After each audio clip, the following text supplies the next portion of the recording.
Northern Ireland Assembly Public Accounts Committee. We are now in public session.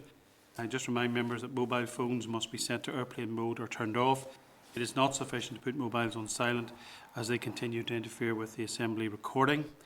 The session is being recorded in video and audio and can be accessed live via online streaming either on the Assembly website or Democracy Live. Members, before we commence our business today, I would like to propose a minute's silence for the victims of the Holocaust on this Holocaust Memorial Day. This is a day for everyone to remember the millions of people murdered in the Holocaust under the Nazi persecution and in the genocides which followed in Cambodia, Rwanda, Bosnia and Darfur. So if you please be upstanding.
Thank you.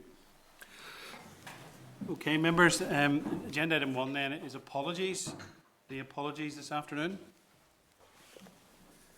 Okay, thank you. Agenda item 2 then is the minutes of the 20th of January 2022 in your pack, pages 9 through to 20.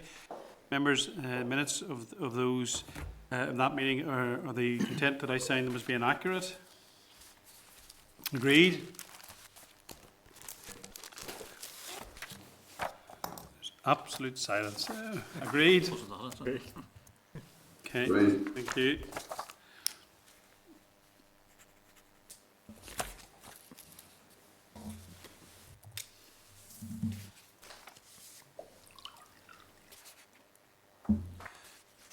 Okay, members, then the agenda item 3, declaration of members' interests. Members, at each meeting, members are required to register relevant financial and other interests in the register of members' interests. Today's subject matters include the investment in broadband and the report into education and attainment. Do any members have any interest they wish to declare this afternoon? Thanks. Declaring interest as a committee member of Horizon Sure Start and as a governor of Rodensgill School. Mr. Muir. Member of the Board of Governors of Priory Integrated College in Holywood. Any members remoting? Mr. Boylan? Yeah, Chair, a member of the Board of Governors at Clay School, Katie. Okay, I declare an interest as a governor at Belfast Girls Model and Edenbrook Primary School. Any others? Cahirlock, the Nice College Erga and Castlederg. I'm the chairman of Nice College Erga and Castlederg. Okay, thank you. Okay, members, and then agenda item 4, matters arising. Any matters arising from those minutes? Agreed.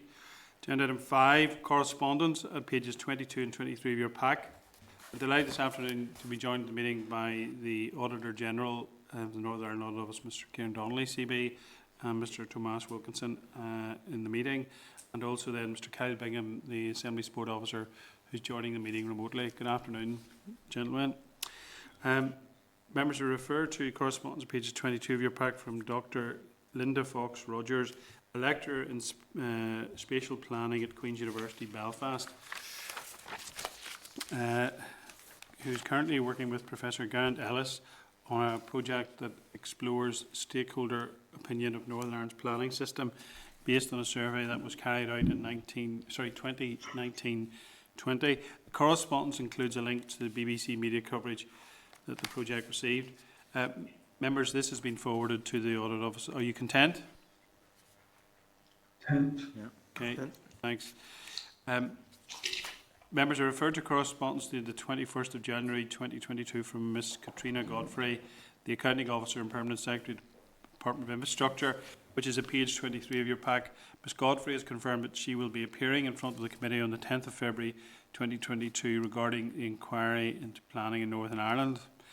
Members are referred to a copy of the correspondence from the Business Office dated the 24th of January 2020 in your table pack from Minister Swan, the Health Minister, regarding COVID-19 indemnity arrangement for February 2022, military assistance for civil authorities, MACA employment liability. This is in relation to the Government Department proposing to undertake contingent liability in excess of £250,000, that there is no statutory authority, and the department concerned will will present to the Assembly a minute of the giving the circumstances and refrain from the incurring the liability until 14 days, which is in fact the exclusion of Saturdays and Sundays, after the issue of the minute, except in the cases of special urgency. This is further to the Minister's letter of the 28th September 2021, notifying the Assembly of non-HSC medically trained and seconded public sector personnel support, namely MACA, in relation to COVID-19 vaccinations, as is an update on further agreement period regarding the combat military technicians, CMTs, supporting existing NHS staff.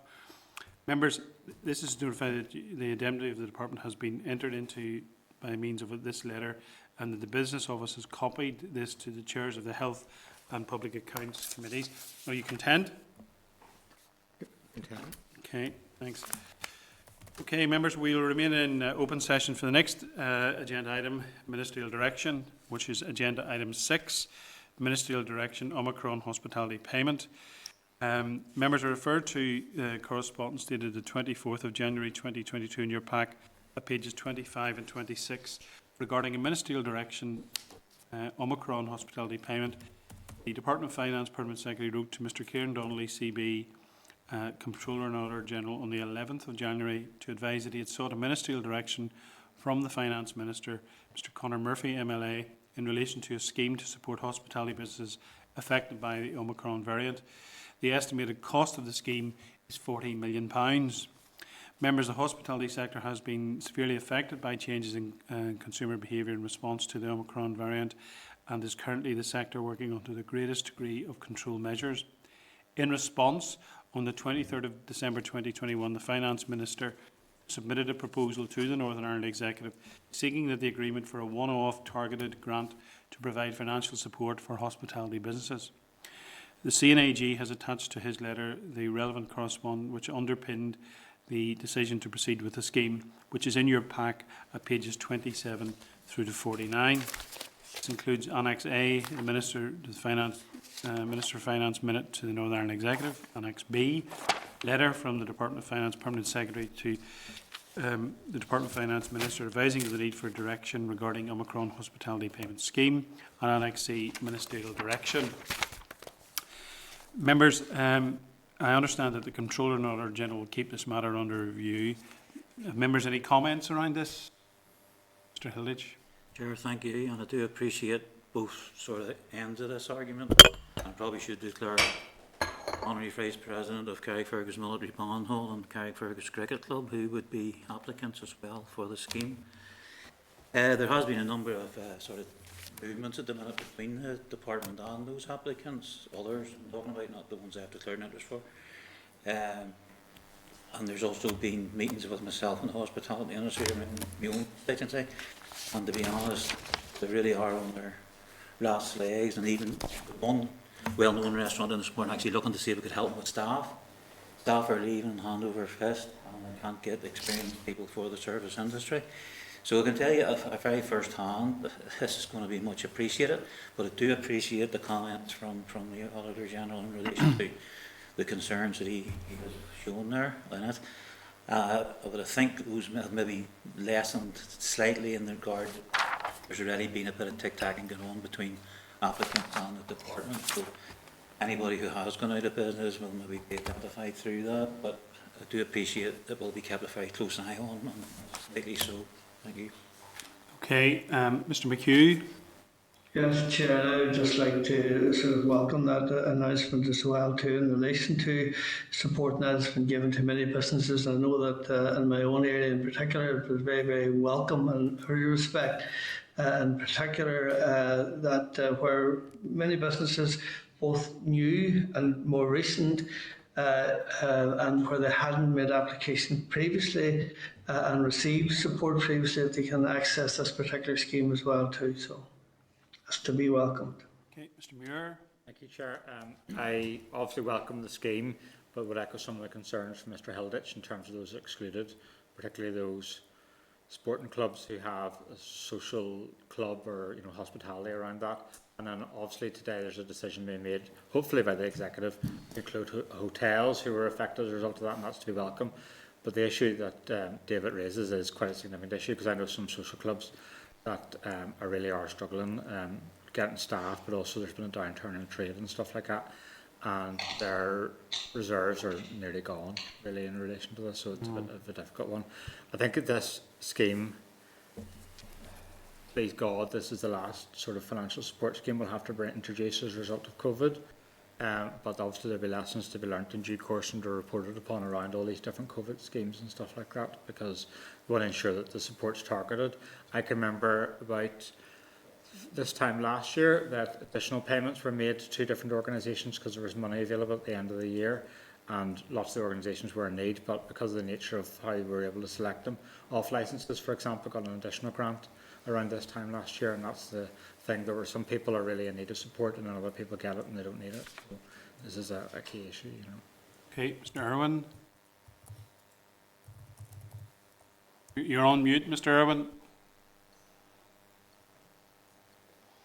Mr Irwin, we can't hear you. Your device must be on mute. Okay, sorry. We hear you loud and clear now. Yeah.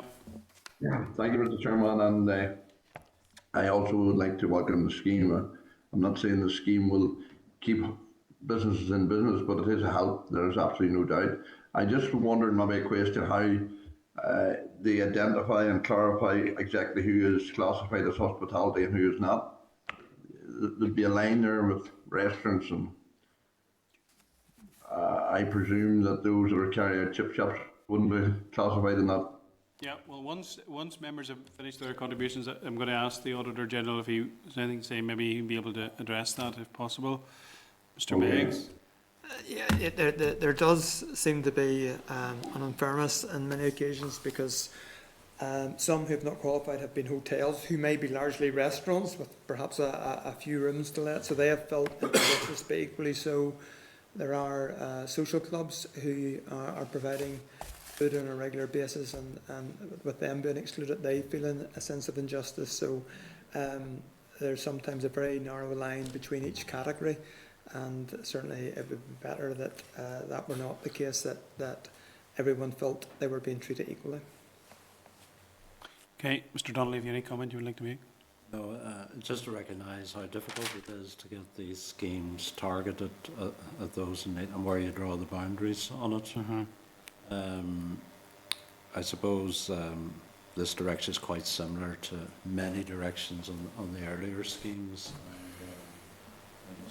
The main reason for the direction is the department has sufficient time to do all the checks it would normally do. We'll keep an eye on it, that's all we can do. In relation to the point Mr. Irwin raised, would you be aware of that? I suppose not my role to question the policy here. Yes. Particularly who's in and who's not in. I would audit against the policy. Yeah. No, fair enough. So that I got more political call. Really, Mr. Irwin, I think what you need to do there is either contact the Minister directly or get your colleagues on the relevant committee to raise it. I think that's the way to do it, because this committee isn't over the issue. We're just being made aware of the directive. Okay. Okay, members. With your permission, then we will then go into closed session to discuss the issues paper regarding the report Broadband Investment in Northern Ireland. So, can we please bring in Mr. Conor McEwen, Audit Manager, and Miss Julie Canning, Senior Auditor. Mr. McEwen, Ms. Canning, can you hear us okay? I can, Chair, thank you. Hopefully you can hear me. Yes, Chair, thank you. Yep, hear you both loud and clear, thank you. Okay, members, so with your permission, we'll go into closed session. This is the Northern Ireland Assembly Committee Room 30. This is the Northern Ireland Assembly Committee Room